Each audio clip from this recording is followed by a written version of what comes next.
Hey everyone, hope you're doing great. Welcome back to my channel.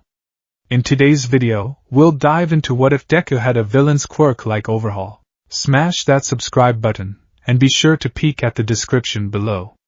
Let's begin. The world, for 4-year-old Izuku Midoriya, was a vibrant tapestry of primary colors and explosive sound effects, all woven together by the singular, brilliant thread of All Might. His small apartment in Muzidafu was a shrine to this ideal.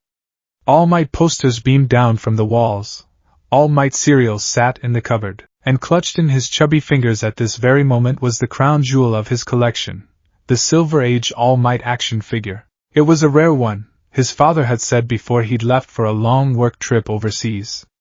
Its smile was wider, its colors brighter, a perfect plastic idol for a boy whose heart was full of burgeoning worship.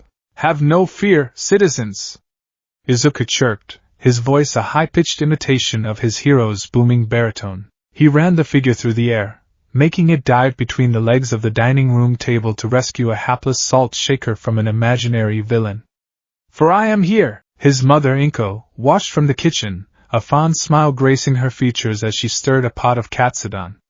The rich, savory aroma filled the small home with a sense of warmth and safety. Izuku was a good boy, a sweet boy.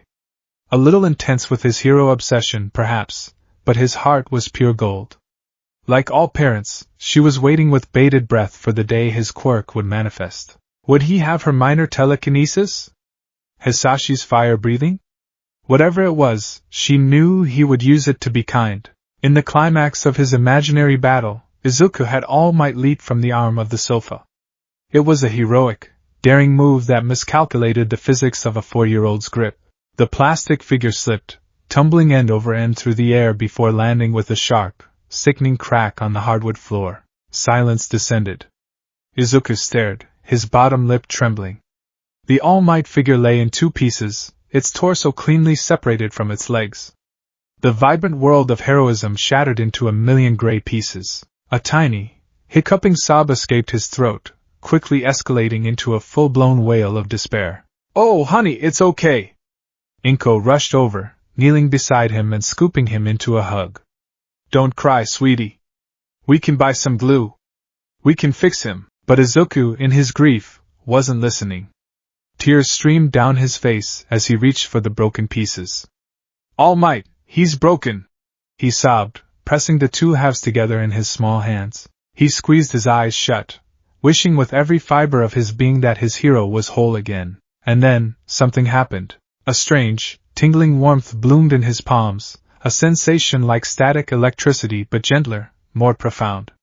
It flowed from his skin into the plastic. He felt an odd, granular vibration, as if the toy were dissolving into sand and reforming under his touch. A soft, golden light, visible only to him, seemed to dance between his fingers, tracing the fractured edges of the plastic.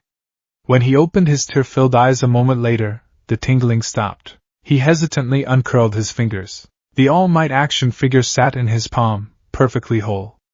Not glued, not patched, but pristine. The seam where the break had been was gone. The paint was unscuffed. It looked newer than it had a minute ago. Izuku blinked, his sobs cutting off into a surprised gasp. He turned the figure over and over. It was perfect. "Izuku?" Inko asked, her voice soft. She had seen the faint shimmer of light, the impossible result. "Mama! I fixed him," Izuku whispered, a slow, wondrous smile spreading across his face.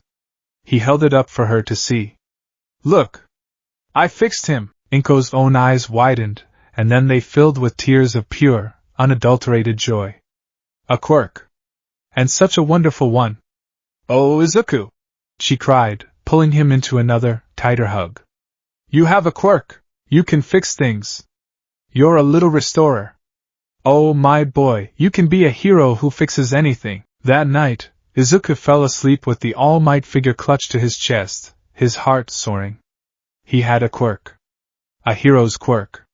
He was going to be just like All Might, a hero who made everything okay again. The dream, like all perfect things, was tragically short-lived. A week later, the playground was the site of the first tremor in his perfect world. He was chasing Katsuki Bakugo, his best friend, their laughter echoing in the bright afternoon air. Bakugo, whose explosive quirk had manifested months earlier, was always the leader, always the strongest.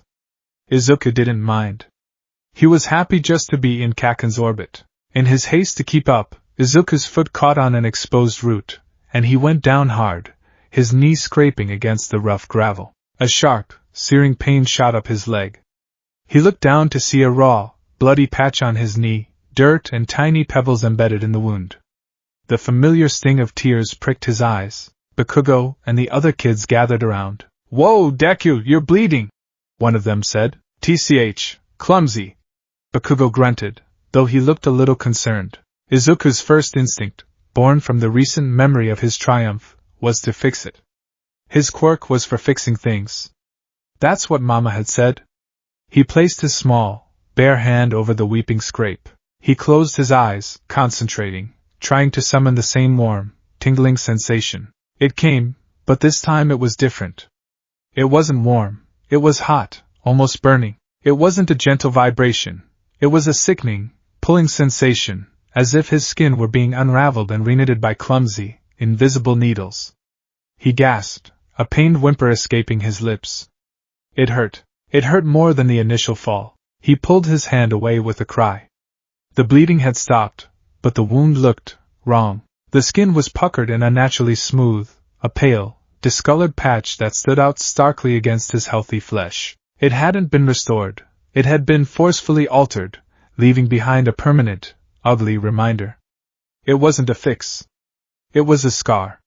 He stared at it, a knot of confusion and fear tightening in his stomach. Why had it hurt? Why didn't it look right? The true horror came a few days later, in the quiet of his backyard. He found a small sparrow lying still in the grass beneath the window. It must have flown into the glass. Its tiny chest didn't move. Izuku felt a profound sadness. The poor little bird was broken, but he could fix broken things. With a solemn sense of purpose, he knelt down and gently cupped the bird in his hands. He was more careful this time. He focused, channeling his power, picturing the bird alive and flying away. The tingling started, but it felt chaotic, uncontrolled. The warmth spiked, and he felt a horrifying, granular cascade. It wasn't a reknitting. It was an unmaking. The feathers under his touch lost their structure, turning to fine, gray grit. The delicate bones became brittle, then crumbled into a fine, white powder. The tiny organs and flesh simply dissolved. In the space of 3 seconds, the sparrow ceased to be. All that was left in his palms was a small, grotesque pile of multicolored dust and ash. Izuku screamed. It was a raw, terrified sound that ripped from his throat. He flung his hands open, the dusty remains of the bird scattering into the grass. He scrambled backwards, staring at his palms as if they were venomous snakes. What had he done? He hadn't fixed it. He had erased it. He had destroyed it completely. The other children, drawn by his scream, saw the dust and his horrified expression.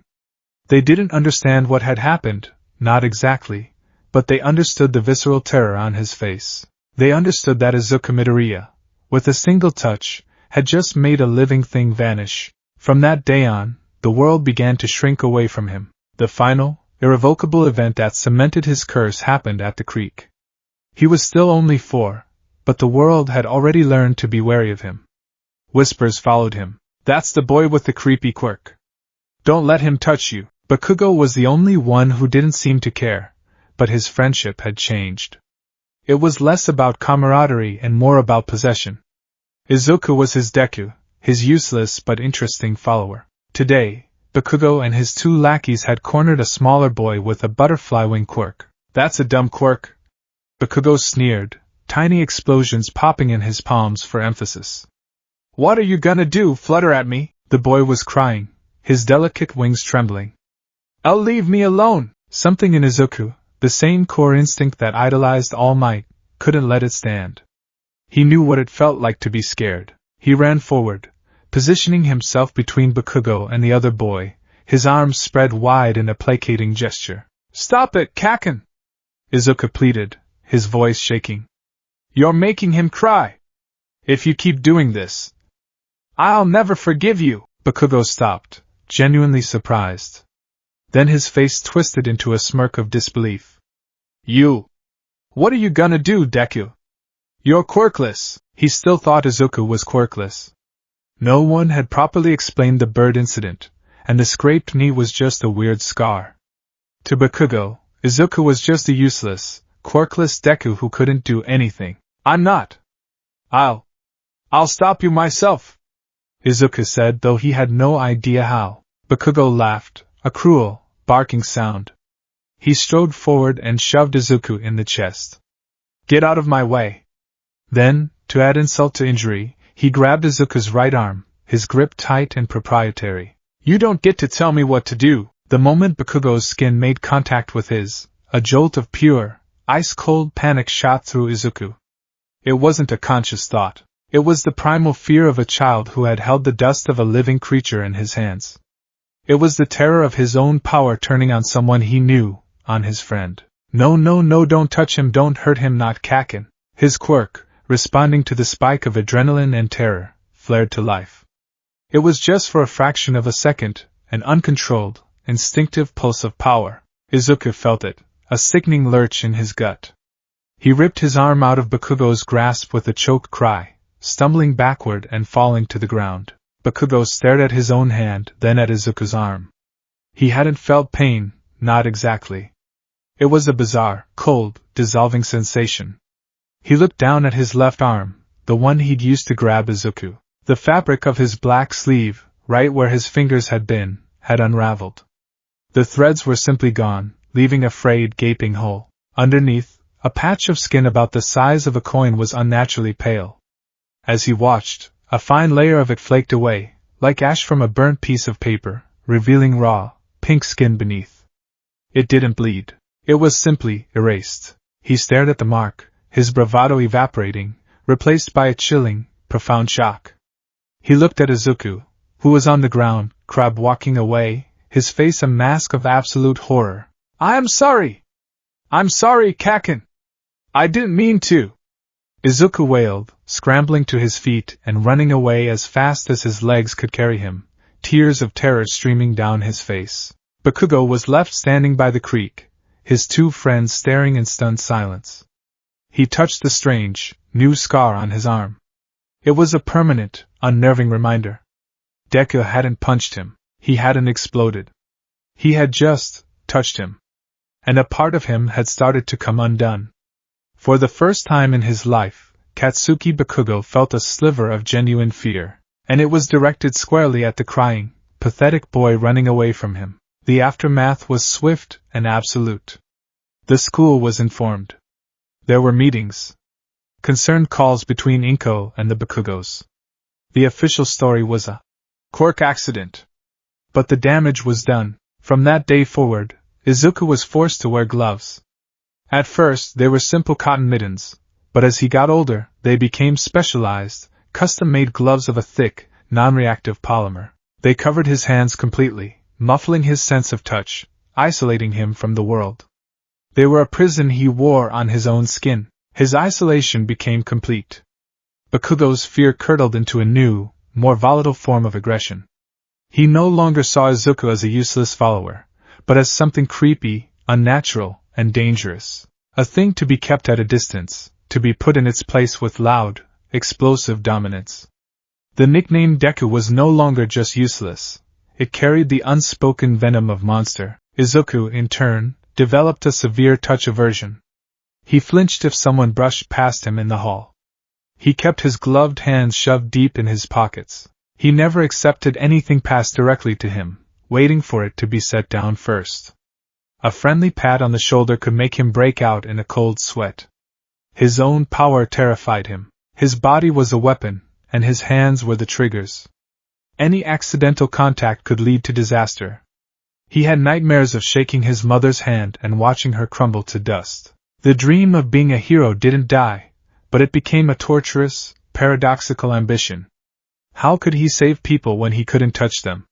How could he be a hero when his power was the essence of a villain's? His hero analysis notebooks, once filled with joyful scrawls about super moves and costume designs, transformed. They became dense, meticulous studies in quirk theory, ethics, and control. He didn't just analyze heroes anymore. He analyzed villains. He studied quirks like Shigaraki's, rumored to be a decay-type power, with a morbid, terrified fascination. He filled pages with notes on collateral damage mitigation, rescue techniques that required zero physical contact, and support gear that could compensate for a dangerous quirk. He wasn't studying how to be a hero. He was desperately searching for a loophole that would allow him to be one. His worship of All Might intensified into something almost desperate. He would watch the same videos over and over, focusing not on the punches, but on the results. All Might arrived, and the danger stopped. He cradled rescued civilians in his arms with gentle strength. His power was straightforward, unambiguous. It was a force for pure good. There was no risk of him accidentally erasing someone. He saved people with a smile, a symbol of absolute certainty in a world that, for Izuku, was fraught with terrifying possibility. All Might was everything he wasn't. All Might saved. Izuku destroyed. And yet, he clung to the name his mother had given his quirk in that first, joyful moment, restoration. He had restored the toy. He had healed his knee, albeit painfully. The potential was there, buried under layers of horror and fear. He could break, but he could also make. He could disassemble, but maybe, just maybe, he could also reassemble, if he could just gain control. If he could just master the curse. If he could learn to build more than he broke, maybe then he could be a hero who fixed things. A hero who restored hope. It was a fragile, flickering candle of a dream in the hurricane of his reality. Years passed in this state of quiet, anxious observation. 10 years of gloves, flinching, and whispered rumors. 10 years of Bakugo's explosive scorn keeping everyone else at a safe distance. 10 years of analyzing from the sidelines, his heart aching with the desire to help, his hands clenched into useless fists inside his polymer prison. He was in his final year of middle school, walking home under a sky the color of a dull bruise. The teacher had just callously outed his application to UA High, earning him a fresh round of derisive laughter from his classmates and a searing, contemptuous glare from Bakugo. "You think they'd let someone with a villain's quirk like yours into UA?" Bakugo had sneered at him later, slamming him against the wall. "You'd probably trip and turn the whole school to dust. Stay a Deku. It's safer for everyone." The words echoed in his head, each one a perfectly aimed blow. He was walking through an underpass, his head down, when he heard it. A gurgling, sloshing sound. He looked up to see a monstrous creature made of green, viscous sludge oozing from a manhole cover. Izuku froze, his blood turning to ice. A villain. A real villain. The sludge villain's eyes, floating horribly in the muck, swiveled and locked onto him. "A medium-sized invisibility cloak, you'll do." Before Izuku could even scream, the villain lunged. Sludge forced its way down his throat, filling his lungs. He clawed at the semi-liquid body engulfing him, but his gloved hands just slipped through the disgusting fluid. He was suffocating, his vision starting to tunnel. This was it. He was going to die. Suddenly, a familiar, booming voice shattered the air. "Have no fear, you are safe!" The manhole cover shot off its hinges. All Might stood there, a bag of groceries in one hand, his iconic smile firmly in place. Texas smash! A concussive blast of wind pressure ripped the villain apart, scattering the sludge across the tunnel walls. Izuku collapsed to the ground, gasping, coughing up slime, his lungs burning. All Might was there in an instant, gently patting his back, making sure he was okay. It was a blur of awe and relief. His hero had saved him. The rest of the encounter was a whirlwind. All Might collected the villain in a soda bottle, autographed Izuku's notebook, and prepared to leave. But Izuku, his mind reeling, had to ask. He clung to All Might's leg, taking a desperate flight through the air before they landed on a rooftop. This was his one chance. The one person who could understand. "Even with a dangerous, scary quirk, can I still be a hero?" Izuku asked, his voice trembling, the question he had held in his heart for a decade. All Might's answer, after his grand reveal of his injury and his time limit, was pragmatic and crushing. "Pros are always laying their lives on the line, so no, I honestly don't think you can be a hero without a quirk." He'd misunderstood. He thought Izuku was quirkless.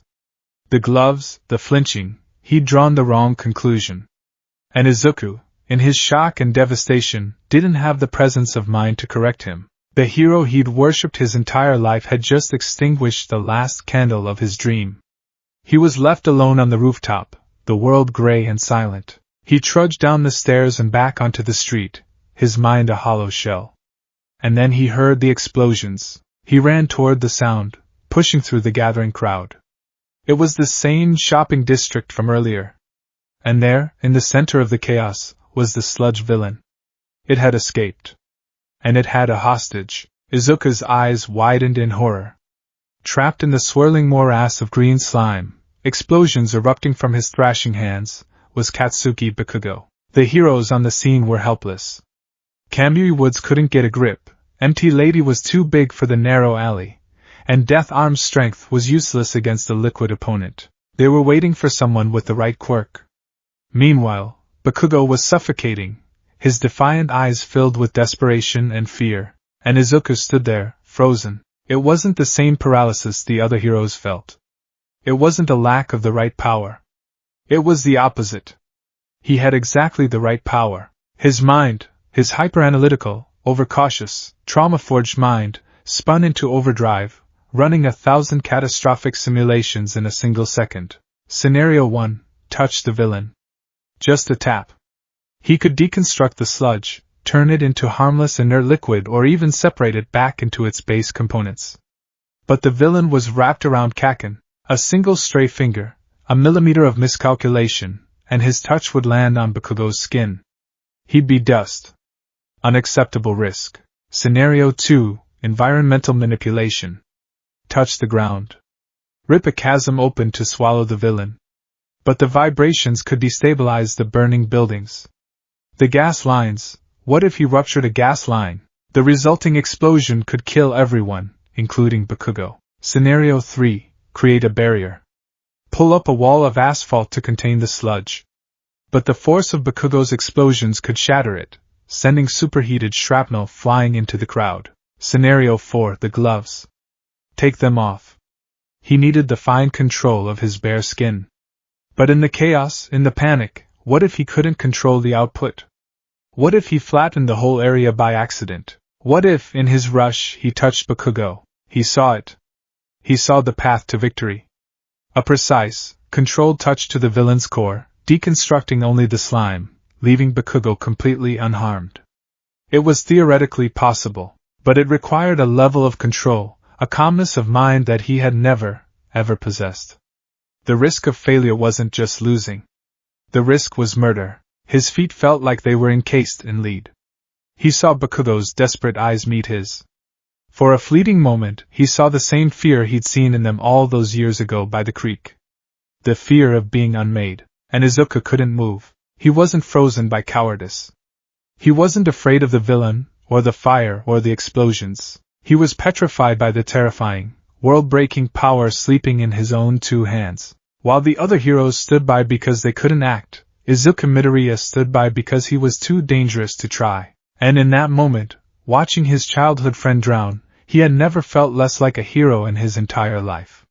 The curse of his touch was absolute. Chapter 2, a different kind of potential. The world swam back into focus with the acrid smell of burnt sugar and asphalt. Izuku's legs had given out the moment All Might had landed the final, heroic blow. He was on his knees, his gaze fixed on the spot where Bakugo had been held captive. The chaos was subsiding, replaced by the methodical cleanup of professional heroics. Paramedics were checking on Bakugo, who was shrugging them off with angry, rasping coughs. The other heroes were giving statements to the police, their expressions a mixture of relief and professional embarrassment. Then, the scolding began. "What were you thinking, kid?" Death Arms barked, stomping over to Izuku. His voice wasn't cruel, just exasperated. "You're lucky you didn't get yourself killed!" There's leaving things to the professionals, and then there's whatever that was. Kamui Woods extended a wooden tendril and gently prodded Izuku's shoulder. "He's right. Your recklessness could have agitated the villain further." It was a foolish, emotional response. Izuku didn't respond. He just knelt there, his gloved hands limp at his sides. He felt numb, hollowed out. They were right. He had run in. He had faced the villain. And then he had done nothing. His paralysis, born of a deep, intricate terror they couldn't possibly comprehend, looked to them like simple, witless hesitation. The worst part was, they weren't entirely wrong. He had been foolish. He had thought, for one insane moment, that he could do it. That he could be a hero. The crowd, however, saw something different. They had seen a boy, a middle schooler, be the first to move when the pros were stumped. While the heroes scolded him, they praised Bakugo. "That kid's got some grit," someone yelled. "What a powerful quirk! He'll be a great hero someday." Bakugo, his face streaked with soot and sludge, shot a venomous glare over the paramedic's shoulder. It wasn't aimed at the villain or the heroes. It was aimed directly at Izuku. It was a look of pure, undiluted contempt. "You ran in, but you just stood there and watched. Useless." The message was as clear as a physical blow. Izuku's shoulders slumped. His curse wasn't just that his power was dangerous. It was that it rendered him completely, utterly useless when it mattered most. The one time a life was on the line, the one time he had a chance to prove his dream wasn't a delusion, he had become a statue of fear. He barely registered being helped to his feet and shooed away from the scene. He trudged home, the setting sun casting long, mocking shadows before him. Each step was heavy, each breath a reminder of the sludge that had filled his lungs. All Might's earlier words from the rooftop echoed in his mind, now underscored by the klaxon blare of his own failure. "No, I honestly don't think you can be a hero." He was right. Of course he was right. How could a monster who froze in the face of danger ever hope to save anyone? He was a block from his apartment, when a sudden gust of wind nearly knocked him over. He stumbled, catching himself on a wall. "I am here!" A familiar voice boomed, though it sounded strained. Appearing from this side street like a cliché, Izuku turned, his eyes widening. There, in a cloud of his own steam, stood All Might, deflating rapidly back into his skeletal form. Toshinori Yagi leaned against the wall, coughing a splatter of blood into his hand. "All Might, what?" Izuku stammered. "Young man," Toshinori began, his voice now a quiet, serious tenor. "I came back to talk to you. I need to understand something." He fixed Izuku with an intense gaze, his sunken blue eyes holding a piercing intelligence. "At the scene back there. I saw you. The heroes were stalled, the situation was dire, and you, a boy with, as I thought, no power, were the first to run in. Your body moved before you had a chance to think." Izuku flinched, expecting another lecture. I'm sorry. It was stupid, it was," Toshinori agreed, nodding. "But it was also what every true hero has done at some point in their lives. My legs have moved on their own more times than I can count, but that's not what I don't understand." He took a step closer, his tall, gaunt frame looming over Izuku. "I don't understand why you stopped. You broke through the police line, you had more momentum than anyone, and then, you just stood there. You froze." It wasn't the look of someone who realized they were out of their depth. It was something else. "Tell me, young man. What was going through your mind?" The question was a key turning a lock that had been rusted shut for a decade. All the fear, the self-loathing, the utter despair of the last hour, and the last 10 years, came pouring out. The dam broke. "I couldn't!" Izuku wailed, tears he didn't know he was holding back finally streaming down his face. He collapsed to his knees again, his body shaking with racking sobs. "I couldn't do anything! I was so scared." "Scared of the villain?" Toshinori asked gently, kneeling down to be at his level, his expression softening from inquisitorial to concerned. "No!" Izuku choked out, shaking his head frantically. "Scared of me! Of this!" He ripped his right hand out of his pocket and thrust it forward. He fumbled with the clasp of the thick polymer glove with his other hand, his fingers clumsy and shaking. He finally pulled it off, revealing a pale hand, unremarkable except for the slight, almost imperceptible tension in the fingers, as if they were perpetually braced for impact. You thought I was quirkless," Izuku sobbed, the words tumbling out in a broken, messy confession. "I'm not. I have a quirk. I've had it since I was 4. They call it Overhaul on the official registry, an annihilation-type quirk. My mom, she calls it restoration. Tashinori's eyes widened, a flicker of profound shock passing through them.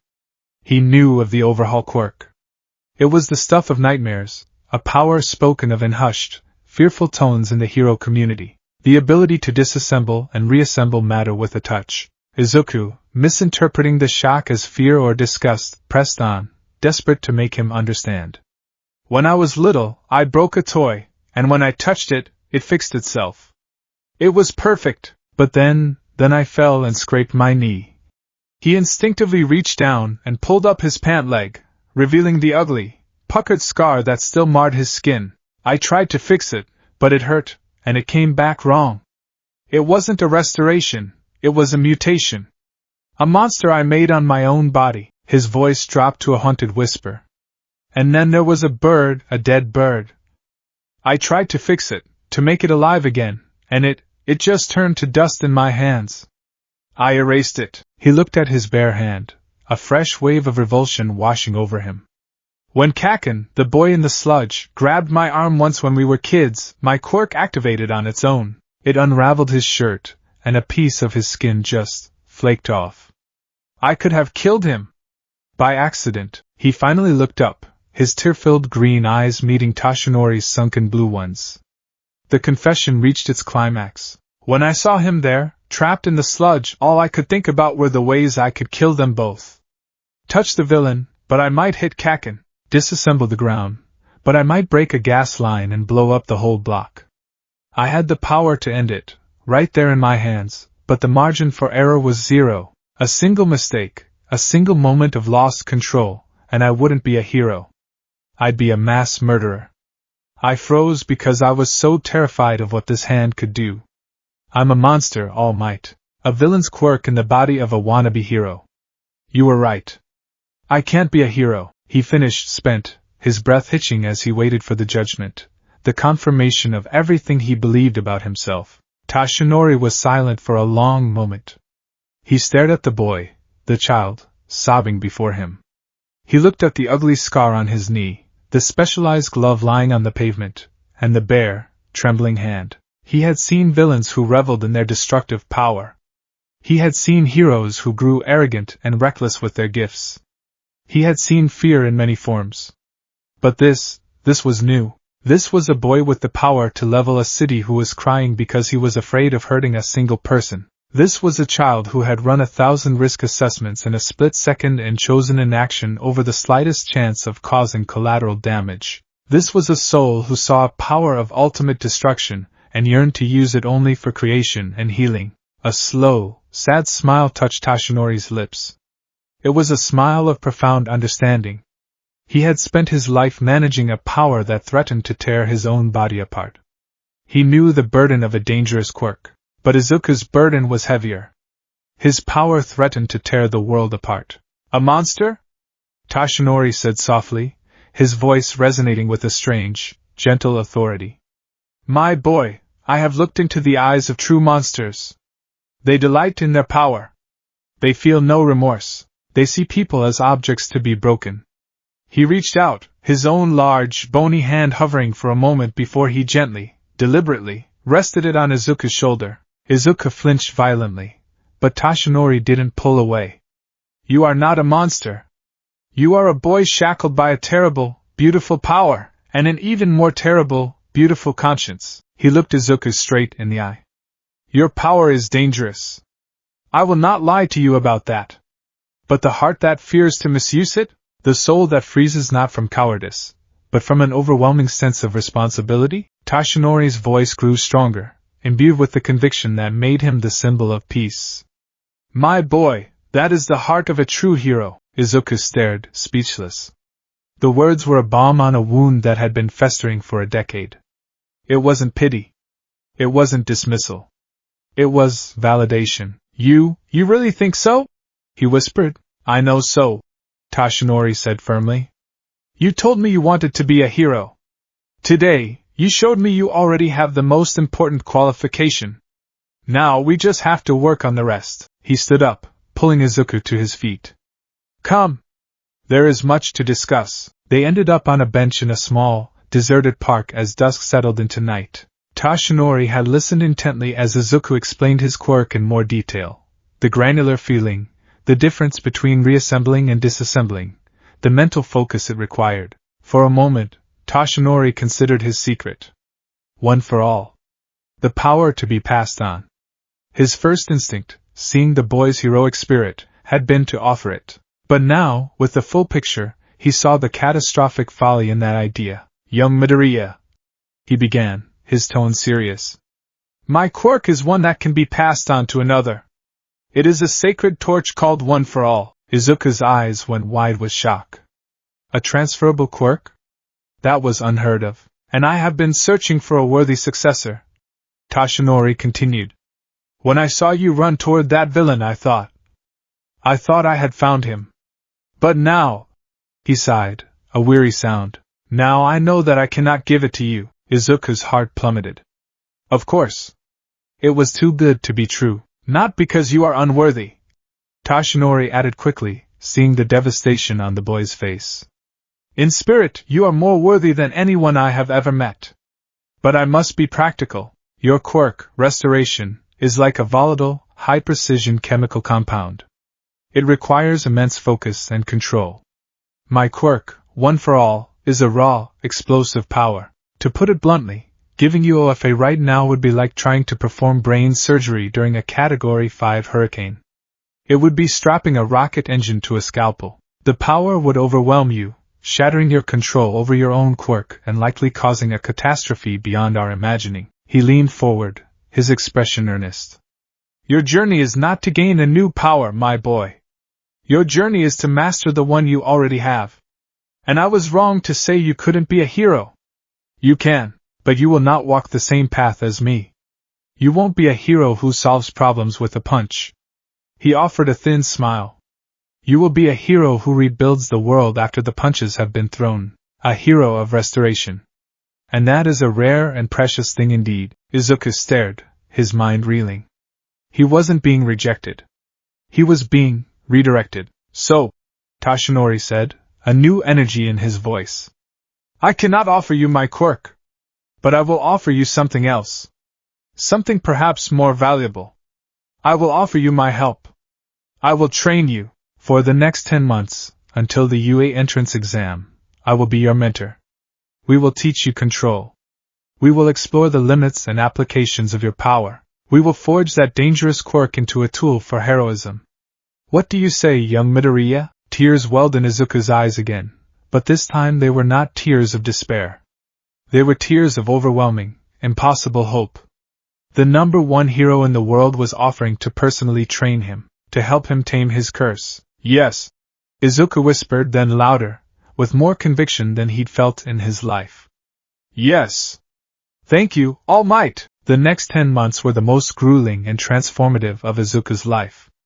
Their training ground was the illegally dumped trash heap that was the Goba Municipal Beach Park. It was a graveyard of broken things, a perfect canvas for a boy with the power of restoration. Phase 1, Foundations and Diagnosis, months 1 to 3. The first day, All Might, in his muscle form, pointed to a rusted, dented toaster. All right, my boy. Your first task. Fix it. Izuku, his glove off, tentatively placed his hand on the cold metal.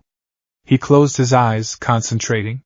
He could feel the structure of the object, the bent frame, the snapped heating coils, the jammed lever. He tried to gently nudge it back into shape with his power. The toaster shuddered, and then with a soft whump, it collapsed into a pile of metallic dust and plastic shards. Izuku recoiled, his face pale. I am sorry. I used too much. Nonsense. All Might boomed, reverting to his skinny form with a puff of steam. This isn't a failure, it's a data point. We now know your default setting is obliterate. Let's try again. This time, don't think about fixing. Just feel it. Feel its original shape. Try to guide the pieces back. Day after day, it was the same. Broken chairs would become piles of splinters. Cracked televisions would become heaps of glass and wire. Izuku grew frustrated, the old fear creeping back in. But Tashinori was relentlessly patient. He never scolded, never showed disappointment. He would simply analyze the result, offer a new mental approach, and point to another piece of junk. All the while, he had Izuku performing a brutal physical regimen, hauling scrap metal, running on the sand, building the physical stamina his quirk clearly demanded. The breakthrough came with a simple, broken teacup. It was in 3 large pieces. Toshinori told him, "Don't think of the whole cup. Just focus on one single line of breakage. Feel the 2 edges. Imagine them as 2 friends who want to hold hands again. Gently, Izuku." Gently, Izuku took a breath. He touched 2 pieces, focusing only on the single ceramic edge. He channeled the barest trickle of his power, a whisper of the force he usually used. He felt the granular vibration, and this time, it was controlled.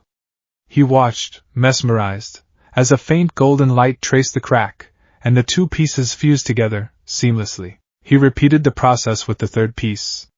In his hand sat a perfect, whole teacup. He stared at it, his eyes wide. Toshinori placed a hand on his shoulder. "There it is, my boy. Finesse. That's the key." Phase 2, Intricacy and Control, months 4 to 7. They moved on to more complex objects. Water-damaged smartphones. Intricate, old-fashioned clocks with 1,000 tiny gears. Burned-out engines. The task was the same: restore, don't destroy. This phase was less about power output and more about mental focus. Izuku learned to read an object with his quirk, to feel its internal schematic, to understand how it should work before he even began. He spent hours sitting on the sand, eyes closed, just touching a broken laptop, mentally mapping every circuit, every connection. He developed crippling headaches from the strain. Toshinori taught him meditation techniques, breathing exercises to calm his mind and sharpen his focus. "Your quirk is tied to your emotional state, young Midoriya," he explained one evening, as Izuku nursed a migraine. "When you panicked with the villain, your quirk would have been a chaotic mess. When you are calm, focused, and intentional, it becomes a precision instrument. Your greatest weapon isn't your hand, it's your mind." By the end of the 7th month, Izuku could reassemble a shattered smartphone from a pile of fragments, not just fixing the screen but repairing the water-damaged motherboard on a microscopic level. He was no longer just a boy who broke things. He was becoming a craftsman. Phase 3, Environmental Application, months 8 to 9. With fine control established, Toshinori pushed him further. "A hero often has to use the world around them. Your power isn't limited to objects you can hold. The battlefield itself can be your tool or your weapon. Now show me." He pointed to a massive, discarded construction beam lying on the sand. "This is a wall. The villain is on the other side. You need a door. Go." Izuku placed his hands on the rusty steel. He didn't try to destroy it. He focused, outlining a perfect rectangle with his mind. Then he activated his quirk, disassembling only the metal within that specific shape. The steel dissolved into a shower of harmless, inert particles, leaving a clean, man-sized doorway through the beam. He stared, breathless. He had never done anything on that scale with such control. They practiced daily. He learned to touch the sand and reassemble the silica into a pane of solid, clear glass. He learned to touch a pile of junked cars and deconstruct a path through them. His signature move became slamming his gloved hands on the ground and raising pillars of compacted sand and dirt, creating instant walls for cover. The beach, once a symbol of decay, was now his personal workshop, constantly being broken down and rebuilt in new and creative ways. Phase 4, The Rule and the Promise, month 10. In the final month, the training shifted from the physical to the philosophical. One evening, as they sat watching the now pristine sunset over the clean beach, Toshinori grew solemn. "We have forged your power into a tool," he said. "But a tool is only as good or as evil as the hand that wields it. We need to establish a rule. A fundamental principle that you will never, ever break." He looked at Izuku, his gaze unwavering. "Your quirk can deconstruct and reassemble. It can take a life as easily as it can restore an object. Therefore, your first and most sacred duty is to differentiate between the two. From this day forward, you will live by this rule. Human lives are for restoration only. Never deconstruction." The words hung in the air, heavy with unspoken history. You will use your power to heal, to mend, to save. You will repair wounds, fix broken bones, be a surgeon on the battlefield. But you will never, ever use the deconstruction aspect of your power on a living human being. Not even the most vile villain. Do you understand me, young Midoriya? That is a line you can never cross. Because the moment you do, the moment you use your power to intentionally unmake a person, you become the monster you've always feared you were. Izuku met his gaze, his heart pounding with the gravity of the promise.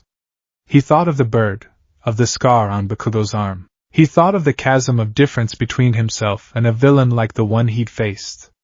That difference was a choice. I understand, Izuku said, his voice clear and steady. I swear it. Human lives are for restoration only. It was more than a rule. It was his heroic code. The morning of the UA entrance exam arrived. The sun rose over a completely clean Dagoba beach, the result of 10 months of training and hauling. Izuku stood before his apartment mirror. He was leaner, stronger, his face no longer holding the constant pinch of anxiety but a quiet, focused determination. He pulled on his custom gloves. For 10 years, they had been his prison, a symbol of his curse, a barrier between him and the world. Now, as he smoothed the polymer over his fingers, they felt different. They were not a cage. They were a tool. They were a symbol of control, a safety catch on a power he now understood. They were a physical manifestation of the promise he had made to his mentor, and to himself. Toshinori met him at the gates of the school, in his skinny form, disguised in a hat and trench coat. You've done the work, my boy. You've faced your fear, and you've honed your power. Remember the goal, rescue and defense. Show them what a true hero of restoration can do. Izuku nodded, a small, confident smile on his face. He turned and looked up at the towering, gleaming edifice of UA High. The fear was still there, a low hum in the back of his mind. The fear of his own power, the fear of failure, the fear of hurting someone. But it was no longer a paralyzing terror. It was a healthy respect for the force he commanded. It was the fear that kept a good person cautious, the fear that ensured he would always choose to build rather than to break. He took a deep breath and walked through the gates, his gloved hands clenched not in fear, but in readiness. He had a villain's power, but today, he was going to prove he had a hero's heart. The air in the UA auditorium buzzed with the electric hum of 1,000 nervous heartbeats. Izuku sat wedged between a boy with engines strapped to his calves and another with a perpetually bored expression, his gloved hands resting on his knees. He felt strangely bifurcated. One half of him, the academic, analytical half, was calm. The written portion of the exam had been a welcome surprise, a familiar harbor in a sea of anxiety. The questions on hero law, ethical quandaries, and logical quirk applications were scenarios he had been running in his head for a decade. His notebooks, those dogged testaments to his obsession, had prepared him more thoroughly than any textbook could.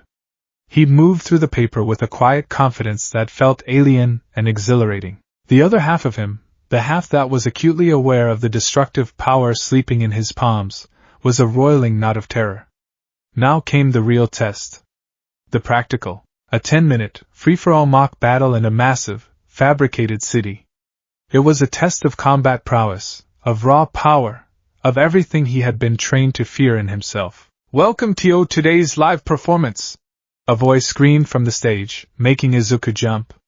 The pro-hero present Mike stood at the podium, his signature grin plastered across his face. Everybody say hey! Silence. Izuku sank a little lower in his seat. Tough crowd! Present Mike continued unfazed. Alright, listen up, examinees! Here's the deal. You'll be experiencing a 10-minute mock urban battle after this. You can bring whatever you want. Once we get going, head to your assigned battle center, got it? On the screen behind him, a graphic displayed 3 silhouettes of different robots, labeled with point values, 1, 2, and 3. The objective was simple. Use your quirk to immobilize as many of these villains as possible to rack up points. Izuku's eyes scanned the schematics, his analytical mind kicking in despite his nerves. The 1-pointer looked flimsy, likely designed for speed. The 2-pointer was bulkier, probably armored. The 3-pointer was a veritable tank. His gaze lingered on their joints, their power sources, their structural weak points. His training with All Might hadn't just been about control, it had been about diagnosis. He knew, theoretically, where to touch each of these machines to bring them down with minimal effort. A single, precise touch to a knee actuator, a quick deconstruction of a power cable, a crumbling of the gyroscope that kept the larger ones balanced. It was a sound strategy. It was also, at its core, purely destructive. The thought left a sour taste in his mouth. This is just to get in, he told himself, repeating the mantra Tashinori had drilled into him. The test is flawed. It prioritizes destruction. Your real test is to pass this one so you can learn how to save. A tall, blue-haired boy with glasses, the same one with the engine calves, shot to his feet, his hand raised in a perfect, rigid right angle. Excuse me, sir, I have a question. Hit me. On the printout, there are 4 types of villains listed. If this is a misprint, it is a great shame upon a prestigious institution like UA. The boy turned, his sharp gaze sweeping the crowd before landing squarely on Izuku. And you, with the messy green hair. You have been muttering this entire time. It is distracting. If you are not taking this seriously, then you should leave, Izuku squeaked, hunching his shoulders as dozens of eyes turned to him. Sorry, he mumbled, his face burning. Old habits died hard. The years of analyzing from the sidelines had made his muttering second nature. He caught another glare, this one far more familiar and venomous. Several rows ahead, Katsuki Bakugo turned just enough to sear Izuku with a look of pure loathing. His expression was a silent, explosive promise. Stay out of my way, you creepy-handed freak, or I'll blast you into next week. Izuku shivered and looked down at his gloved hands, the familiar prison feeling momentarily returning. All right, examinee 7111. Present Mike calmed the boy. Thanks for the call out. The 4th villain type is a gimmick. It's the 0-pointer. Think of it as a stage hazard, an obstacle to avoid. There's no merit in taking it on, so I recommend you run. The boy sat down, offering a crisp bow. Izuku's mind, however, latched onto the new variable. A 0-pointer. An obstacle. A deliberate, non-incentivized threat. It was an interesting wrinkle. Why include something so massive if the only goal was to tell students to run away? It felt inefficient.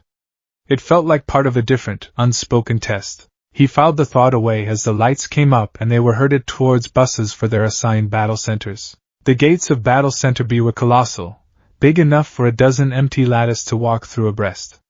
Before them lay a sprawling, eerily silent city of concrete and glass. Izuku's heart hammered against his ribs.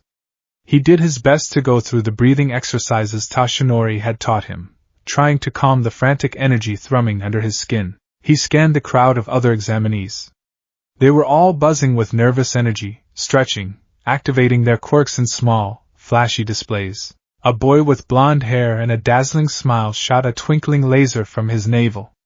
The serious boy with the glasses, Ida, was revving the engines in his legs. A girl with pink skin and strange, black-scarred eyes bounced on the balls of her feet. And then there was her, a girl with a round, friendly face and a brown bob, looking just as nervous as he felt. She was wringing her hands together, taking deep breaths.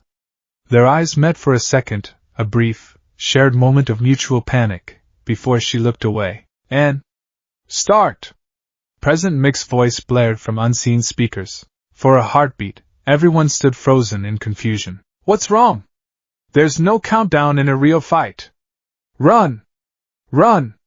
The die is cast! The crowd surged forward.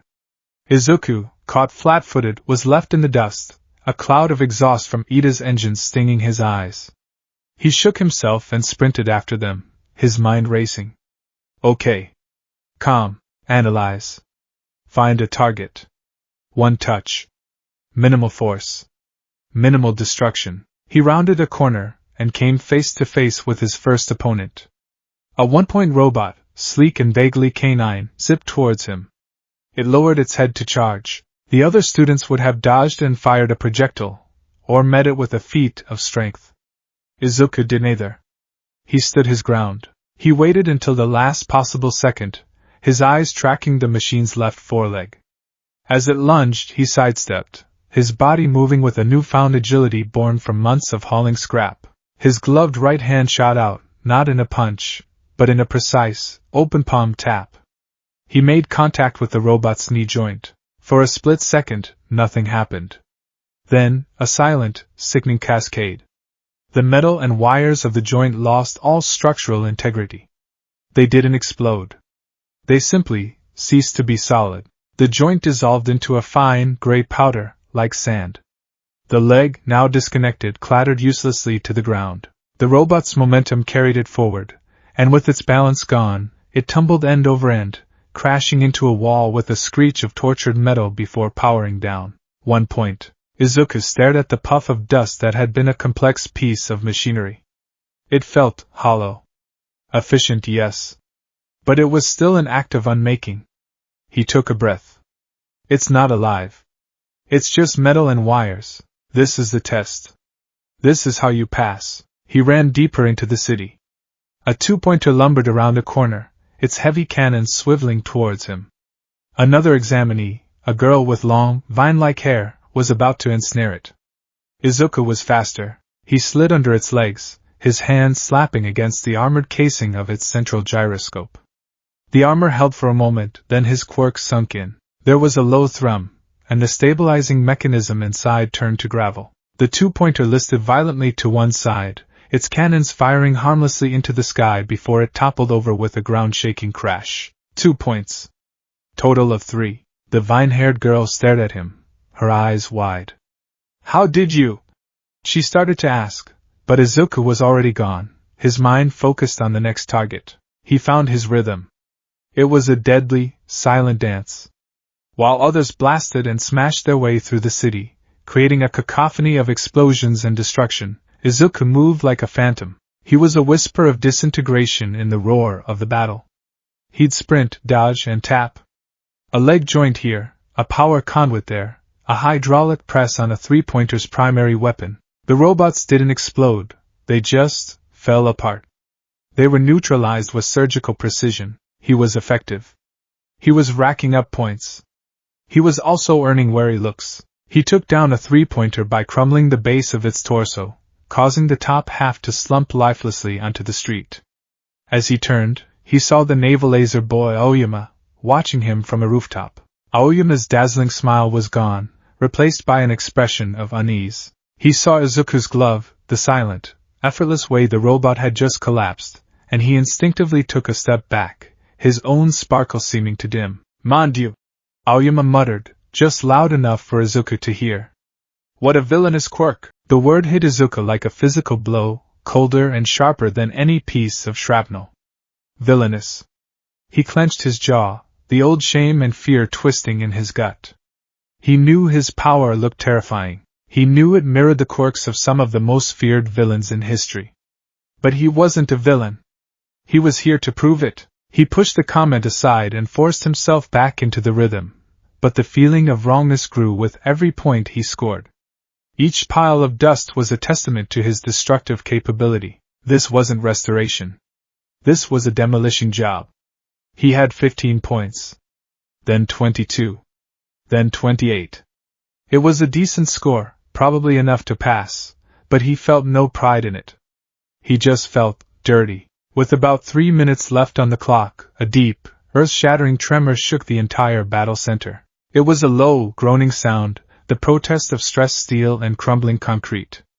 A shadow fell over the street he was on, so vast and sudden it felt like a solar eclipse. Izuku looked up, and his blood ran cold. Towering over the multi-story buildings, its single red eye glowing like a baleful star, was the 0-pointer. It was monstrous, a skyscraper-sized behemoth of metal and rivets that made the 3-pointers look like toys. It moved with a slow, ponderous gait, each step crushing cars and cracking the pavement. One of its colossal arms swung forward, not aiming at anyone, but simply clearing a path. An entire building facade sheared off and came crashing down into the street below. "Run!" someone screamed. Present Mix's advice echoed in Izuku's head. An obstacle to avoid. The other examinees were already scrambling, a panicked tide of bodies flowing away from the mechanical titan. It was the logical thing to do. There were no points to be gained. It was a walking death trap. Izuku started to turn, his body ready to join the retreat. And then he heard it. "Ow! My leg!" It was a girl's voice, strained with pain. Izuku's head snapped back towards the danger zone. There, not 20 yards from the zero-pointer's path, was the girl with the round face and brown hair. She was on the ground, her leg pinned beneath a massive, jagged slab of fallen concrete from the building the robot had just struck. She was trying desperately to push it off, her face pale with panic, but it was useless. It had to weigh several tons. The zero-pointer took another thunderous step, its massive foot coming down just a block away. The ground shook again. It was getting closer. The other students were too far away, too consumed with their own escape to have noticed her. The pros were watching, yes, but they wouldn't intervene unless it was a life-or-death situation, and this was rapidly becoming one. Time seemed to slow down. Izuku's mind, which had been a whirlwind of anxiety and self-doubt, suddenly became a place of absolute, crystalline clarity. He saw the robot. The obstacle. The zero-point problem. He saw the girl. A human being. Trapped. Helpless. Tashinori's voice echoed in his memory, not as a memory, but as a living command. Your journey is not to gain a new power. It is to master the one you have. You will be a hero who rebuilds the world after the punches have been thrown. A hero of restoration, and then the rule. The sacred, foundational promise he had made on that clean beach at sunset. Human lives are for restoration only. Never deconstruction. In that instant the points, the test, the fear of his own power, it all became meaningless background noise. There was only one thing that mattered. The girl. His body moved before he had a chance to think. He wasn't running away. He was sprinting toward the danger. He tore past the other fleeing examinees, a flash of green and white against the tide. He heard someone shout his name, maybe Ida, surprised at his apparent suicide run, but he didn't hear it. The world had narrowed to the trapped girl and the advancing behemoth. He reached her side in seconds. Her eyes, wide with fear and pain, locked onto his. You, don't move! Izuku commanded, his voice steady and firm, devoid of its usual stammer. He dropped to his knees beside the slab of concrete. He took a single, deep breath, clearing his mind, focusing his intent. This wasn't an act of destruction. This was an act of removal. An act of rescue. He placed his gloved hands flat against the cold, rough surface of the concrete. He closed his eyes, his training kicking in. He didn't just feel the surface, he felt the entire object. He felt its weight, its density, its internal aggregate structure of stone, sand, and cement. He didn't picture it exploding. He pictured it becoming harmless. He activated his quirk. It took a colossal amount of mental effort. This was far larger and denser than anything he'd ever deconstructed before. A groan escaped his lips, his muscles straining as if he were physically lifting the slab. The concrete beneath his palms began to vibrate, a low hum that quickly grew in intensity. A faint, golden light, the same he'd seen when he fixed his all-might figure all those years ago, shimmered across the surface. The girl, Ochako Uraraka, stared in disbelief. The massive rock pinning her leg wasn't just cracking.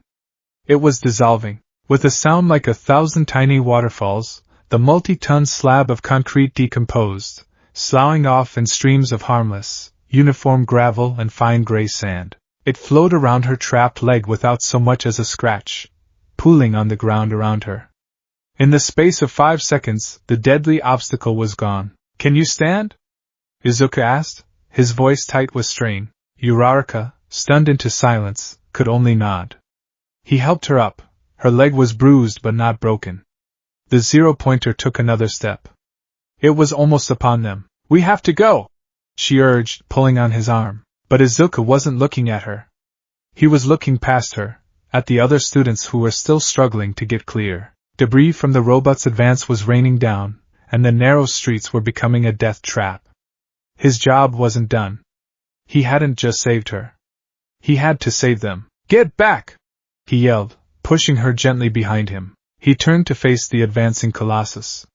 It was so close now he could see every piston, every rivet, every detail of its terrifying construction.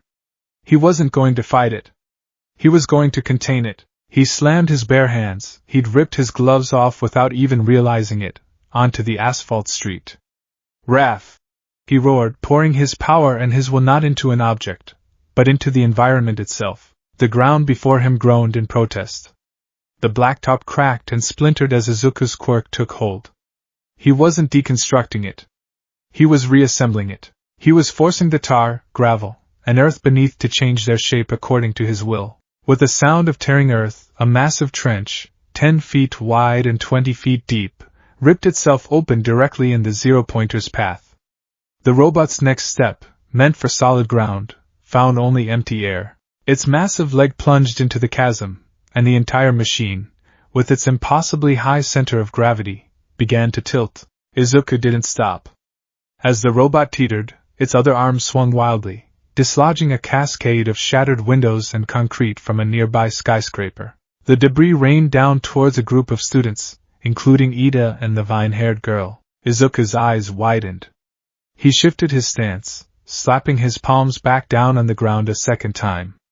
Another roar of effort tore from his throat. Closer to the students, a thick, 30-foot wall of solid asphalt and compacted earth erupted from the street, angled like a shield. The debris crashed against it with deafening force, but the makeshift barrier held, protecting the students behind it completely. The zero-pointer, unbalanced and caught in the trench, finally toppled. It fell away from the students, crashing into the buildings on the other side of the street with a cataclysmic, final boom that shook the entire city block. And then silence. A klaxon blared through the air.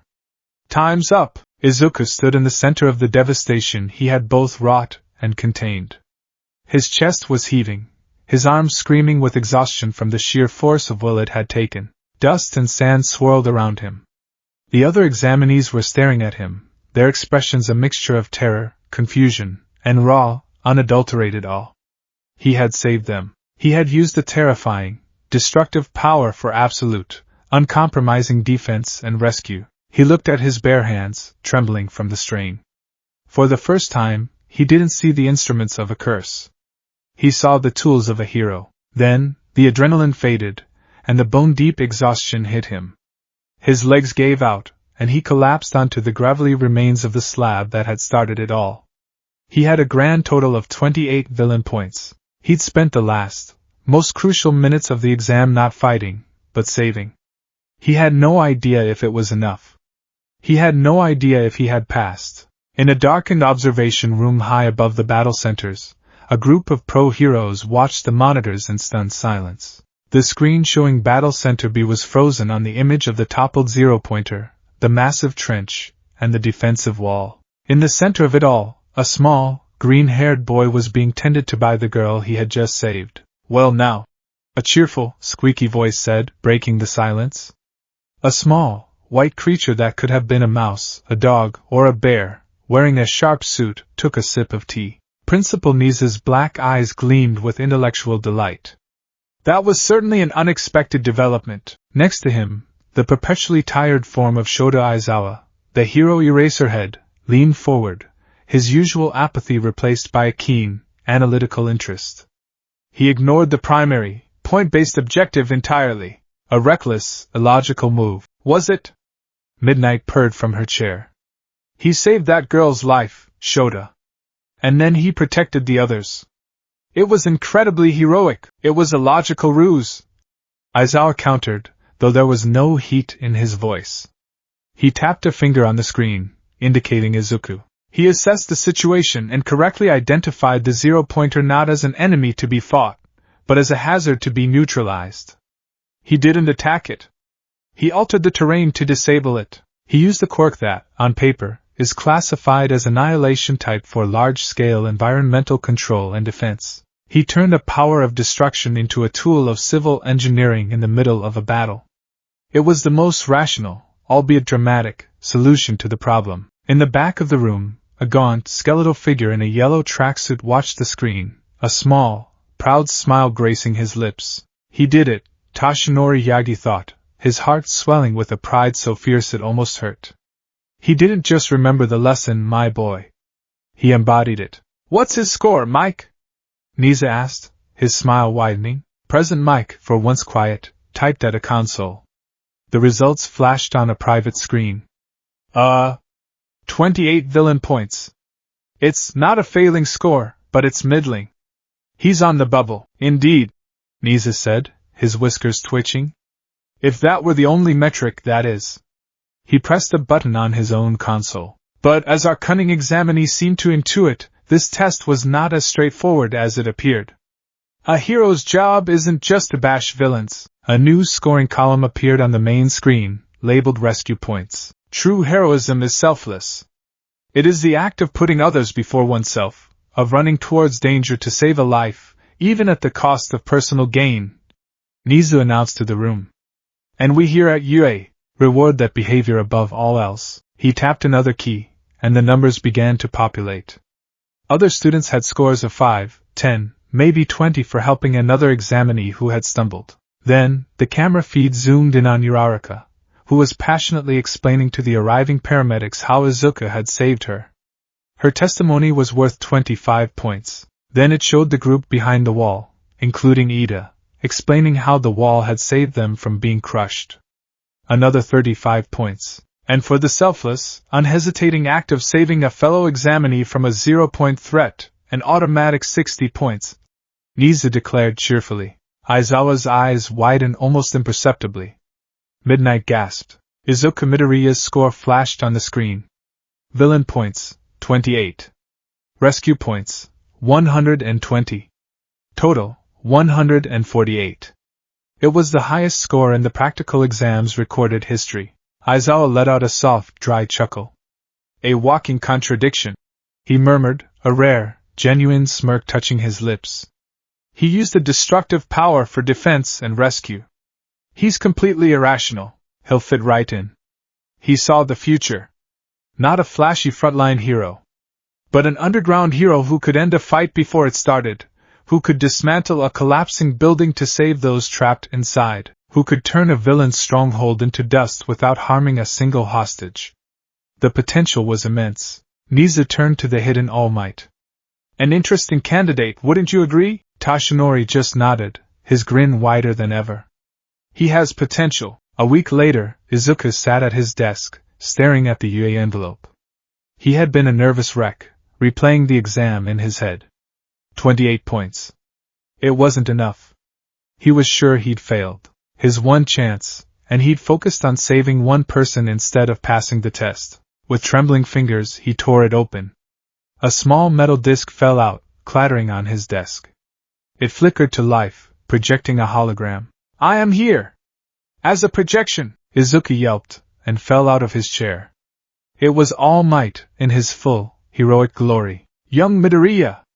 I know it's been a while, but I've been swamped with paperwork. I'm here to tell you that I will be a new teacher at UA this year, All Might announced. Izuka's mind short-circuited. Now, about your exam results. You passed the written portion with flying colors. But in the practical, with only 28 villain points you would have failed. Izuka's heart sank to the floor. He knew it. But wait, there's more! All Might boomed, holding up a finger. The hologram shifted to show the footage from the exam. It showed Uraraka, her face full of gratitude. You think we wouldn't be looking at anything else? For a hero, deeds outweigh words. The moment she came to us directly after the exam to ask if she could give you some of her points, I knew we had two wonderful students on our hands. The footage switched to show Izuku, his face a mask of determination, deconstructing the concrete slab. It showed him roaring as he raised the defensive wall. Your actions moved us all. You did not hesitate. You rushed in to save a life, and then you continued to protect others, demonstrating an incredible and creative application of your quirk for defensive purposes. And so, we have another scoring system. Rescue points. A true heroic quality. The scores flashed on the screen. Villain points, 28. Rescue points, 120. Izuka Midoriya! You passed with flying colors. You are now a student of UA High School! All Might declared, pointing directly at him. So come, my boy. This is your Hero Academia! The projection winked out. Izuka sat on the floor, staring at the blank disc. Tears streamed down his face, silent and warm. They weren't tears of fear or sadness. They were the tears of a boy who had lived for 10 years under the shadow of a curse, who had just been told that the very thing he feared about himself was the key to his dream. He had passed. He was in. His journey was just beginning. The sheer, ludicrous size of the door to Class 1A was the first thing that struck Izuku as utterly surreal. It was a monolith of polished wood, tall enough for a hero like Enti Lady to walk through without ducking. It's for accessibility, his analytical mind supplied automatically, a quiet hum beneath the roaring engine of his anxiety. They have to accommodate students with all kinds of quirks and body types. The logic was sound, but it did little to quell the feeling that he was about to step through a gateway into another dimension, one where he somehow, and possibly, belonged. He took a deep breath, the familiar scent of chalk dust and floor polish seeping from under the door. His gloved hand, slick with nervous sweat, rested on the handle. This was it. The culmination of a desperate dream, 10 months of torturous training, and one moment of reckless, instinctual heroism. He pushed the door open. The classroom was already a cacophony of vibrant personalities. His eyes immediately found the two people he recognized from the exam. The tall, rigid boy with glasses, Ida Tenya, was standing with his arms chopped in a stiff, welcoming gesture.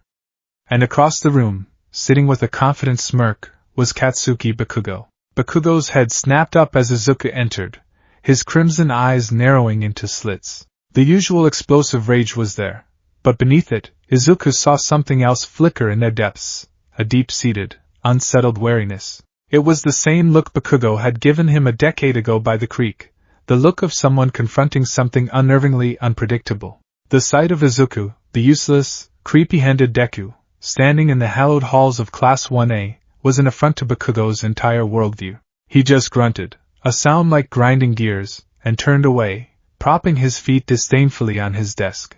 Before Izuku could be swallowed by the vortex of their shared history, a cheerful voice cut through the tension. "Hey!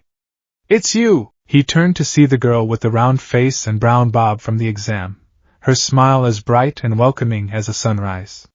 She bounced over to him, her energy infectious. "The gravel kid! Wow, you were amazing! That thing you did with the ground, and the wall. It was incredible. I'm Uraraka Ochako. Oh! Hi!" Izuku stammered, his face flushing. He instinctively took a half-step back, his hands clenching at his sides. "I am Midoriya Izuku. It's nice to meet you. I tried to talk to present Mike after the exam, to give you some of my points," she said, her hands gesturing excitedly. "Because you saved me, but you left before I could even thank you properly. So, thank you. It was nothing," Izuku squeaked, overwhelmed by her genuine friendliness. No one, apart from his mother and All Might, had ever approached him with such open warmth. "Good morning." A deep, formal voice interrupted them. Ida Tenya strode over, his hand movements precise and robotic. "I am Ida Tenya, from Somei Private Academy." "Oh, Midoriya," Izuku managed. Ida's expression was intensely serious. "Midoriya-kun, I must admit, I misjudged you during the orientation. While I cannot condone your distracting muttering, your performance in the practical exam was exemplary. You correctly deduced the true nature of the test when I and many others did not." He bowed at a perfect 90-degree angle. "You are the superior student. I deeply regret my initial rudeness, and no, please raise your head. I didn't deduce anything." Izuku waved his gloved hands frantically. I just saw Uraraka-san was in trouble and my legs just moved." His words hung in the air. He hadn't meant to say it so plainly, but there it was. The simple, unvarnished truth of his heroism. Uraraka's eyes softened, her smile growing wider. Ida straightened up, a look of profound respect dawning on his face. The story, it seemed, had spread. Whispers had already been circulating about the mysterious examinee who had dismantled robots without a sound and single-handedly stopped the zero-pointer. Now, putting a face to the legend, the other students started to regard him with a mixture of expressions. Some, like a red-haired boy with a sharp-toothed grin, looked at him with admiration. Others, like a girl with earphone jacks hanging from her lobes, watched him with a cool, cautious curiosity. They all saw the gloves. They all saw the quiet, almost fearful way he held himself. They saw a paradox, a boy who performed incredible feats but seemed terrified of his own shadow. "If you're just here to make friends, then you can pack up your stuff and leave." The voice was a monotone, weary drawl that cut through the chatter like a knife. It came from the floor. Lying on the ground behind Uraraka, zipped up to his chin in a yellow sleeping bag, was a man who looked like he hadn't slept in a week. He took a long sip from a juice pouch, looking for all the world like a miserable, life-sized caterpillar. The class collectively froze. "It took you all 8 seconds to quiet down," the man said, unzipping the bag and rising to his feet with a tired sigh. He was tall and gaunt, with messy black hair, dark circles under his eyes, and a strange, multi-layered scarf wrapped around his neck. "Life is not a game. Time is a precious resource, and you're wasting it." He scanned the room, his gaze lingering for a fraction of a second longer on Izuku. "I'm your homeroom teacher, Shota Aizawa." A collective gasp went through the room. "This exhausted-looking guy is a pro-hero." "Right," Aizawa said, ignoring their shock. He pulled a gym uniform out from his sleeping bag. "Change into these. Immediately. And meet me on the field." The pea grounds were vast, bathed in the bright morning sun. The students of Class 1A stood in a confused line, their new blue and white gym uniforms feeling stiff and unfamiliar. "A quirk apprehension test?" the class exclaimed in unison. "But what about the entrance ceremony? Or orientation?" Uraraka asked, her brow furrowed with concern. "If you're going to be a hero, you don't have time for frilly, pointless events," Aizawa stated flatly. "UA is known for its freestyle educational system. That applies to us teachers as well." He held up a small device. "You've all been doing these since junior high, right? Physical fitness tests where you weren't allowed to use your quirks. The country still insists on pretending we're all created equal by prohibiting the use of powers in schools. It's irrational." His gaze swept over them, cold and calculating. Bakugo flinched, surprised at being singled out. "You finished first in the practical exam for villain points. In junior high, what was your best result for the softball throw?" 67 meters, I think," Bakugo grunted. "Right. Try doing it with your quirk," Aizawa said, tossing him a softball. "Do whatever you need to. Just stay in the circle." Bakugo swaggered into the chalk circle, a predatory grin spreading across his face. This was his element. Raw, flashy power. He stretched his arm back, a small, controlled smile on his face. "Well then," he said, winding up. As his arm swung forward, he let out a guttural roar. "Die!" A massive explosion erupted from his palm, propelling the ball forward with the force of a cannon blast. The shockwave washed over the class, kicking up dust and making several students stumble. The ball soared into the sky, a tiny white speck against the blue, before finally returning to Earth far in the distance. Aizawa looked down at the device in his hand. He turned it around to show the class. 705.2 meters. The class erupted. 705 meters? Seriously? A boy with yellow hair and a black lightning bolt streak exclaimed. "This looks like fun!" The pink-skinned girl, Mina Ishido, chirped. "We can use our quirks as much as we want. This is what the hero course is all about." Another student cheered. Izuku watched, a cold knot of dread tightening in his stomach. A test based on raw, explosive output. For someone like Bakugo, it was a chance to shine. For Izuku, it was a minefield. His quirk wasn't for throwing, or gripping, or sprinting in the conventional sense. Every single test would require him to use his power in a way that risked either revealing its terrifying nature or failing outright. "Fun, you say?" Aizawa's voice dropped, and the temperature of the field seemed to plummet with it. A chilling, predatory aura rolled off him. "So you were planning on spending the next 3 years here having a good time, were you? What about becoming heroes?" He smiled, a slow, cruel expression that didn't reach his eyes. "All right. New rule. The student who ranks last in total points will be judged to have no potential, and will be expelled. Immediately." Panic. Pure, unadulterated panic ripped through the class. "Expelled? But it's the first day of school." "That's not fair," Uraraka protested. And you think natural disasters are fair? Aizawa countered, his eyes glowing with a faint red light, his hair beginning to float around his head. Or power-hungry villains? Or catastrophic accidents that wipe out whole cities? Nothing about this world is fair. A hero's job is to combat that unfairness. If you were planning on coasting through your time here, then you're in the wrong place. He gestured to the field. For the next 3 years, Yui will do everything it can to put you through the ringer. This is plus ultra. So show me what you've got. The threat hung in the air, heavy and absolute. Expulsion. Izuku felt a wave of nausea. This wasn't just a test of his abilities anymore. It was a test of his very right to be here. He had to perform. He had to show control, creativity, and power, all without crossing the line into the monstrous. Test 1, 50-meter dash. Ida went first, paired with a girl with a frog-like appearance. With a roar of his engines, Ida covered the distance in 3.04 seconds. Recipro burst! He yelled, demonstrating his elite speed. Izuku was paired with Bakugo.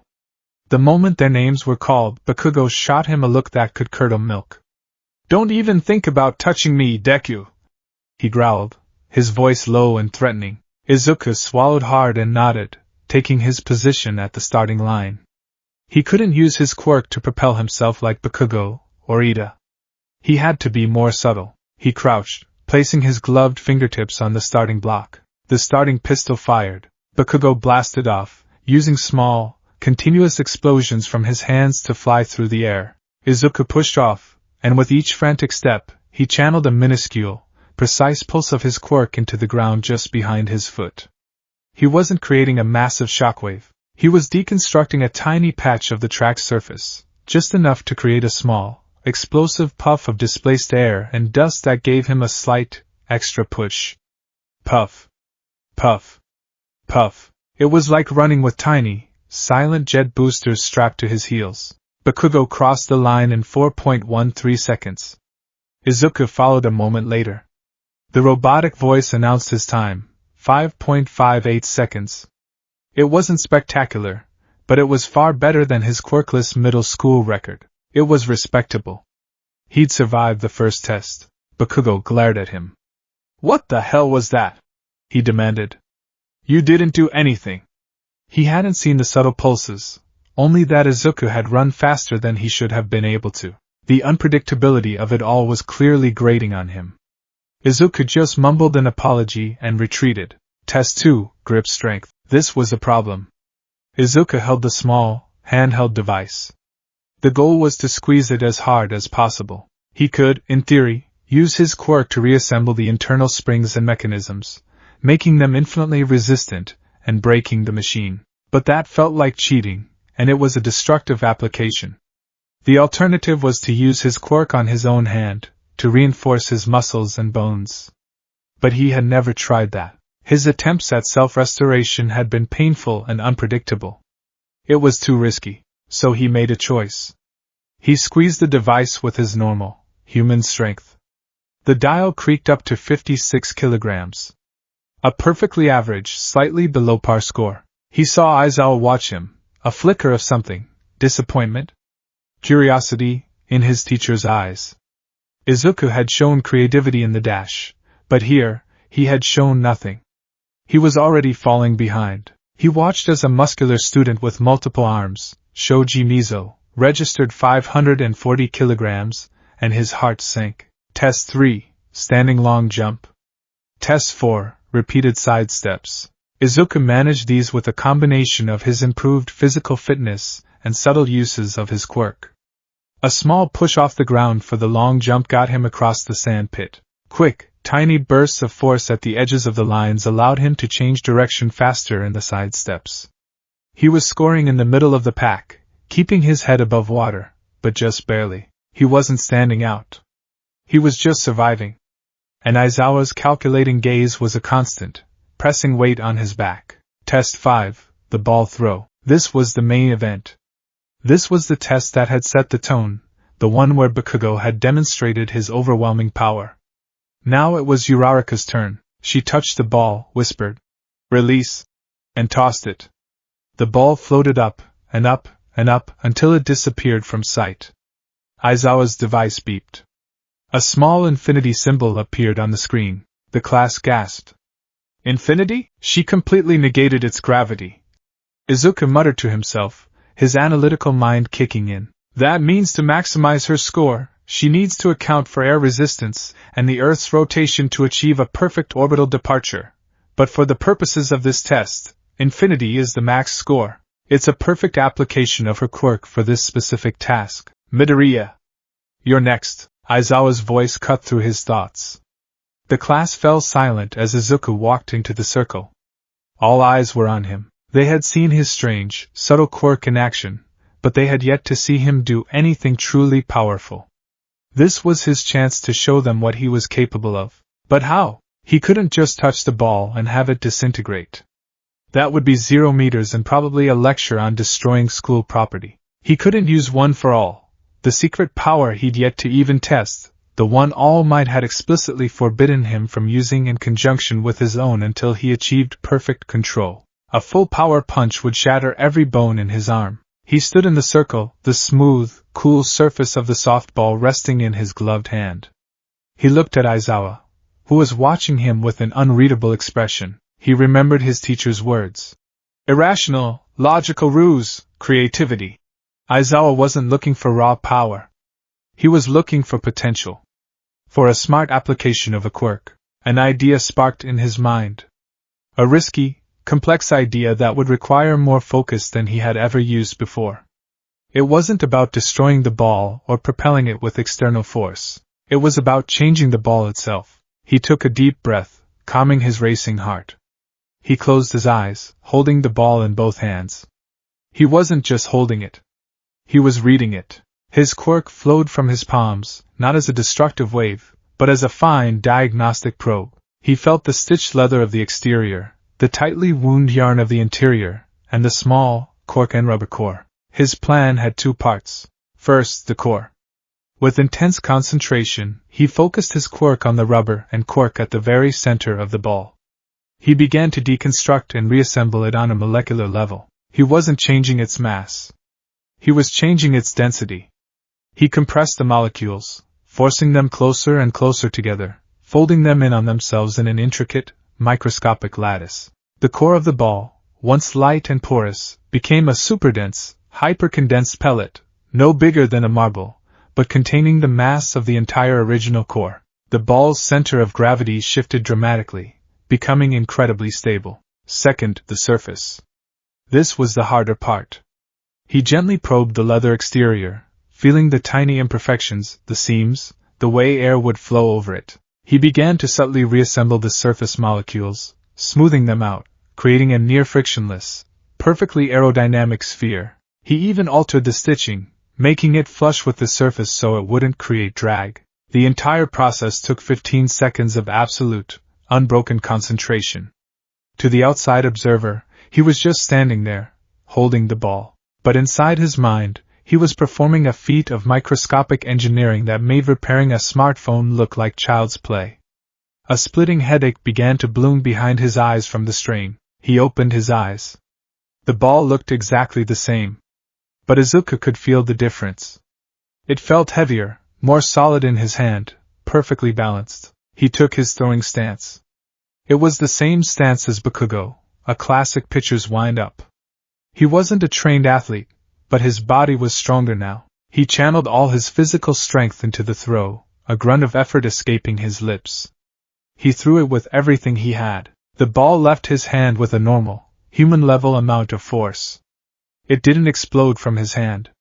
It didn't shoot off like a rocket, but it flew. It cut through the air with an unnatural grace, not wobbling or wavering in the slightest. There was no arc.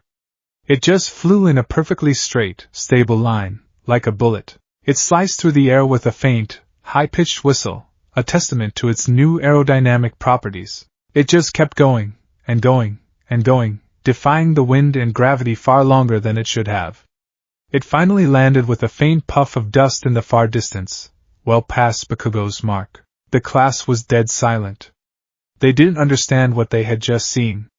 There was no flash, no explosion, no visible use of a quirk. It looked like he had just thrown it really, really well. Bakugo's jaw was on the floor, his eyes wide with disbelief. How did that useless, weakling Deku throw it farther than my explosion? Izuku stood in the circle, panting, his head pounding. He looked at Aizawa. The teacher was staring down at his device, a single eyebrow raised. He turned it around. 705.3 meters. He had beaten Bakugo. By 1/10 of a meter. He had done it not with power, but with precision. Not with destruction, but with creation. Aizawa looked from the device to Izuku, and for the first time, a small, genuine smile, a thin, ghost of a thing, touched his lips. Not bad, he murmured, so softly only Izuku could hear it. Not bad at all, Midoriya. The rest of the tests were a blur. Izuku, buoyed by his success, performed adequately. He was still drained from the ball throw, his head aching, but he wasn't in last place anymore. He had clawed his way back into the middle of the pack. Finally, Aizawa projected the final rankings. Izuku's name was in 10th place, squarely in the middle. His heart soared with relief. He looked for the last place student, his stomach churning with pity. At the very bottom, in 20th place, was a short boy with purple balls for hair, Mineta Minoru, who looked like he was about to cry. By the way, Aizawa said, his voice back to its usual tired drawl as he erased the projection. I was lying about the expulsion. The class froze, then erupted. What? It was a rational deception, Aizawa said with a shrug. Designed to draw out the upper limits of your quirks. A girl with a large black ponytail, Jayoro Zumomo, stepped forward. Of course it was a lie. It should have been obvious to us all. I'm sorry, I should have said something. No one, it seemed, had thought it was obvious. As the class began to file back towards the locker rooms, relieved and exhausted, Aizawa called out. Midoriya. A word. Izuku's blood went cold. He walked over to his teacher, his heart hammering again. Aizawa looked him up and down, his gaze analytical. Your file is a paradox, Midoriya. It says you have a high-risk, annihilation-type quirk. The practical exam report details an unprecedented use of said quirk for large-scale environmental defense and rescue. And today, you show me microscopic-level material science and a deep reluctance to apply your power in any straightforward, offensive manner. You failed the grip strength test on purpose, didn't you? Izuku flinched. I didn't want to break the device. Aizawa nodded slowly, as if confirming a theory. You're afraid of your own power. It wasn't a question. It was a statement of fact. Yes, Izuku admitted, his gaze dropping to his gloved hands. It's dangerous. I have to be careful. Good, Aizawa said, and the unexpected response made Izuku look up in surprise.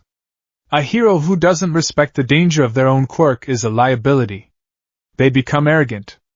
They cause property damage. They get people killed. He paused, his expression unreadable. You have a powerful, versatile quirk, and a good head on your shoulders for creative application. You also have a paralyzing amount of fear and self-doubt holding you back. My job is to beat that out of you. To teach you how to be careful without being useless. Don't disappoint me. With that, he turned and walked away, his scarf trailing behind him like a weary shadow. Izuku stood there stunned. His teacher understood. He saw the power, the potential, and the fear, and he wasn't going to expel him for it. He was going to train him. He was so lost in thought that he didn't see Bakugo approaching until he was right in front of him, radiating a palpable aura of fury. Deku. The name was a low growl. Keikaken, what was that? Bakugo demanded, his hands sparking. The dash. The throw. What the hell was that? You've been lying to me. All this time, hiding that creepy quirk of yours, making me think you were just some useless pebble on the side of the road. I wasn't lying, Izuku stammered, taking a step back. I can't control it well. It's dangerous. Don't give me that crap. Bakugo snarled, taking a menacing step forward. For a moment, Izuku thought he was going to lunge, to set off an explosion in his face. But he didn't. Bakugo stopped, his eyes fixed on Izuku's gloved hands. The fury in his eyes was warring with that old, deep-seated fear. The fear of being unmade. He pointed a trembling, sparking finger at Izuku's chest. I don't know what your game is. I don't care. But you listen to me. His voice dropped to a deadly serious whisper. Don't you ever touch me with that quirk again. You understand? It wasn't the usual blustering threat. It wasn't a challenge. It was a moment of raw, genuine fear laid bare. It was the terrified 4-year-old with the dissolving shirt sleeves speaking through the arrogant teenager. Izuku could only nod, his throat tight. I wouldn't. I promise. Bakugo scoffed, a broken, angry sound, and stalked off, leaving Izuku standing alone on the field. The day had been a roller coaster of terror and triumph. He had made new friends, earned the respect of his teacher, and come face to face with the ghosts of his past. His journey at UA had truly begun, and it was already more complicated than he could have ever imagined. He looked down at his hands, the instruments of his power and his fear, and for the first time, felt a flicker of something new. Not just fear, not just acceptance, but a budding, fragile confidence. Aizawa was right. He had a long way to go. But for the first time, the path forward didn't look like a tightrope over a bottomless pit. It looked like a road waiting to be built,